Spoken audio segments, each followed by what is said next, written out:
नमो नमः है भक्तों। स्वागत है आप सभी का हमारे चैनल पर। कल हमने अधिक मास महात्म्य के पहले अध्याय में श्रवण किया था कि किस प्रकार पवित्र नैमिषारण्य तीर्थ में शौनकादि ऋषियों ने सूत जी से इस अत्यंत दुर्लभ और चमत्कारी महीने के बारे में पूछा था। ऋषियों ने पूछा था कि जिस महीने का कोई स्वामी नहीं है, उसकी महिमा इतनी बड़ी कैसे हो गई। आज के इस विशेष वीडियो में हम श्रवण करेंगे अधिक मास का दूसरा अध्याय। इस अध्याय में हम जानेंगे कि जब इस महीने को दुनिया ने अपवित्र कहकर दुत्कार दिया तो वह रोते हुए अपने भाग्य को कोसने लगा। फिर आगे क्या हुआ, ब्रह्मा जी उसे लेकर कहाँ गए, यह जानने के लिए इस पवित्र कथा को पूरा और बहुत ही ध्यान से सुने।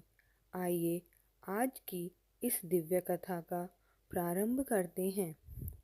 सूत जी कहते हैं, हे शौनकादि ऋषियों, आप सब एकाग्रचित्त होकर यानी अपना पूरा ध्यान लगाकर आगे की दिव्य कथा सुनिए। जब सृष्टि के प्रारंभ में विधाता ने काल का विभाजन किया तो उन्होंने समय को सही तरीके से चलाने के लिए दिन, रात, पक्ष, ऋतुओं और महीनों को बनाया। सृष्टि का नियम सुचारू रूप से चले इसलिए हर महीने को कोई न कोई अधिपति देवता सौंपा गया। हर महीने को अपना स्वामी पाकर अत्यंत प्रसन्नता हुई, किंतु जब गणना की गई तो सूर्य और चंद्र वर्ष के अंतर के कारण यह 13वां महीना, जिसे हम अधिमास कहते हैं, प्रकट हुआ। दुर्भाग्य से इस 13वें महीने का कोई भी स्वामी या अधिपति देवता नहीं बना। स्वामी न होने के कारण संसार के ज्योतिषियों और विद्वानों ने इस महीने को अत्यंत अशुभ, निंदित और अपवित्र मान लिया। सृष्टि में नियम बना दिया गया है कि इस महीने में कोई भी मांगलिक या शुभ कार्य, नए वस्त्र खरीदना, नए आभूषण खरीदना, मुंडन, गृह प्रवेश नहीं किया जाएगा। संसार के लोग इस महीने का नाम सुनते ही अपना मुंह फेर लेते थे। कोई इसे मलमास कहता तो कोई इसे अधिमास कहकर इसकी घोर निंदा करता। हर कोई इसे अछूत और अताज्य समझने लगा था। भक्तों, जरा सोचिए, जब संसार में किसी निर्दोष को बिना किसी बात के दुत्कारा जाता है तो उस पर क्या बीतती है। ठीक वैसे ही पीड़ा इस महीने को हुई।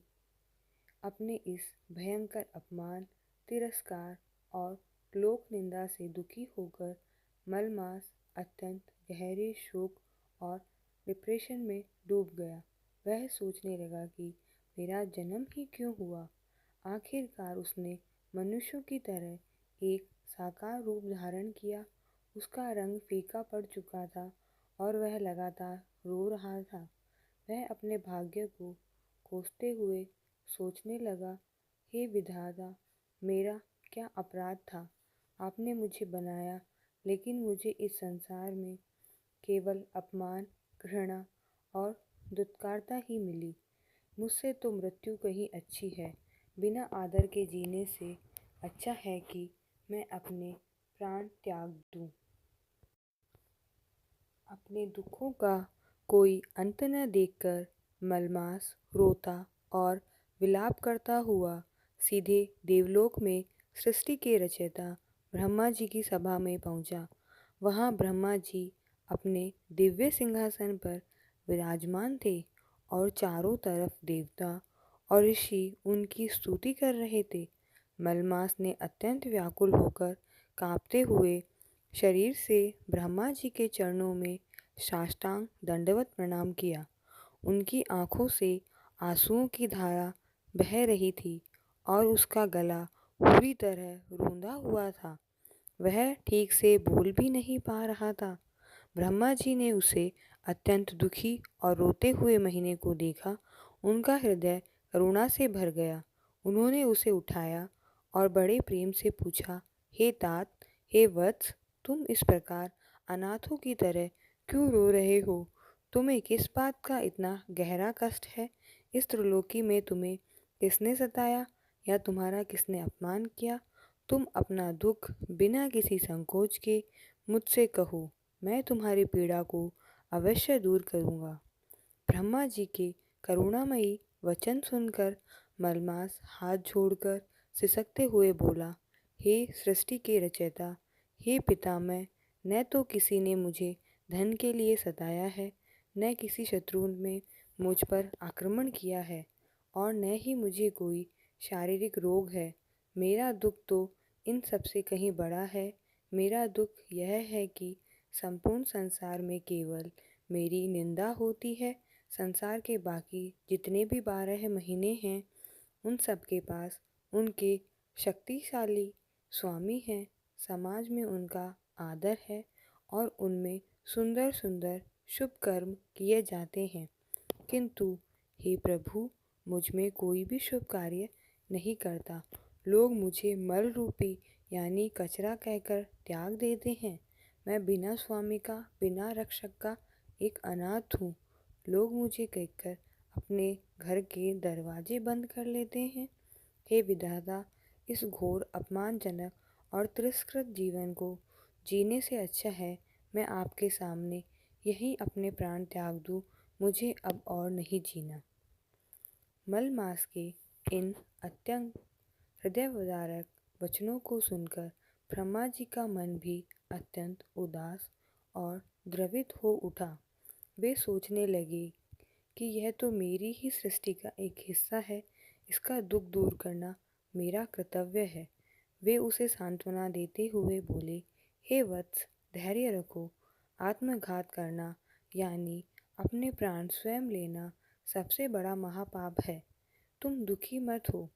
यद्यपि मेरे पास तुम्हारी इस समस्या का सीधा समाधान नहीं है, लेकिन मैं तुम्हें एक अचूक मार्ग दिखाता हूँ। चलो, हम दोनों वैकुंठ धाम चलते हैं। दुखों का नाश करने वाले साक्षात भगवान श्री हरि विष्णु वैकुंठ में विराजमान है। शरणागत वत्सल प्रभु ही तुम्हारी इस प्रदा का दिव्य समाधान करेंगे। इसके बाद ब्रह्मा जी उस रोते हुए सिसकते हुए मलमास को सांत्वना देते हुए अपने साथ लेकर चले। वे स्वर्गलोक को पार करते हुए अंततः क्षीर सागर में स्थित परम पवित्र वैकुंठ धाम पहुँचे। वहाँ का दृश्य अत्यंत अलौकिक था। भगवान नारायण शेषनाग की कोमल शैया पर अत्यंत शांत मुद्रा में विराजमान थे और साक्षात माता लक्ष्मी अपने कोमल हाथों से उनके चरण दबा रही थी। चारों तरफ वेदों की ऋचाएँ गूंज रही थी और एक दिव्य शांत प्रकाश फैला हुआ था। ब्रह्मा जी ने आगे बढ़कर भगवान विष्णु की सुंदर स्तुति की। भगवान श्री हरि ने अपने कमल जैसी आंखें खोली और मुस्कुराते हुए ब्रह्मा जी का स्वागत किया। लेकिन तभी प्रभु की दृष्टि ब्रह्मा जी के पीछे खड़े उस मुरझाए हुए रोते हुए मलमास पर पड़ी। भगवान कृष्ण ने मधुर वाणी में पूछा, हे ब्रह्मा जी, आज बैकुंठ में आपका अचानक आगमन कैसे हुआ? सब कुशल मंगल तो है? और आपके पीछे यह कौन खड़ा है? तो अत्यंत दुर्बल, दुखी और भयभीत दिखाई दे रहा है। इसके आंसू क्यों बह रहे हैं? तब ब्रह्मा जी ने दोनों हाथ जोड़कर कहा, हे जगत के पालनहार, हे प्रभु, यह काल का 13वां महीना मलमास है। यह संसार के तानों, गालियों और अपमान से इतना त्रस्त हो चुका है कि यह अपने प्राण त्यागने चला था। मैं इसकी पावन शरण में लाया हूँ, क्योंकि आपके सिवा इस ब्रह्मांड में कोई दूसरा नहीं है जो इसके माथे से इस कलंक को मिटा सके। कृपा करके इसकी रक्षा करे प्रभु। भगवान श्री हरि विष्णु ने इस अत्यंत दीन और लाचार मलमास को बड़े ही प्रेम और दयालु दृष्टि से देखा। भगवान ने आगे बढ़कर मानो उसके सारे दुखों को अपने भीतर समाहित कर लिया। प्रभु ने गंभीर और मधुर स्वर में कहा, हे मलमास, तुम बिल्कुल भयभीत मत हो। अब तुम किसी साधारण स्थान पर नहीं बल्कि साक्षात मेरे शरण में आ गए हो। और जो एक बार नारायण की शरण में आ जाता है, उसका दुख, उसका अपमान हमेशा हमेशा के लिए समाप्त हो जाता है। मैं तुम्हारी पीड़ा को भली भांति समझता हूँ। धीरज रखो, मैं तुम्हें एक ऐसा वरदान दूंगा जिसके बाद संसार के बाकी सभी आदरणीय महीने भी तुमसे ईर्ष्या करने लगेंगे। तुम्हारा यह अपमान ही तुम्हारी सबसे बड़ी महिमा का कारण बनेगा। तो भक्तों, यहीं पर अधिक मास का यह दूसरा अध्याय संपूर्ण होता है। अब आगे भगवान विष्णु ने मलमास को क्या वरदान दिया, उन्होंने किस प्रकार उसे अपने गले से लगाया और यह बदनाम मलमास संसार का सबसे पवित्र पुरुषोत्तम मास कैसे बन गया, यह सब हम बहुत ही विस्तार से श्रवण करेंगे कल सुबह के तीसरे अध्याय में। यदि आपको आज का यह अध्याय और मेरी यह प्रस्तुति पसंद आई हो तो कमेंट बॉक्स में जय श्री हरि या नारायण नारायण अवश्य लिखें। कमेंट बॉक्स में यह भी लिखें आप कौन सी और कथा सुनना चाहते हैं। वीडियो को लाइक करें, अपने परिवार और मित्रों के साथ शेयर करें और रोज़ सुबह अधिक मास का महात्म्य सुनने के लिए हमारे चैनल को सब्सक्राइब करें और बेल आइकन ज़रूर दबाएं।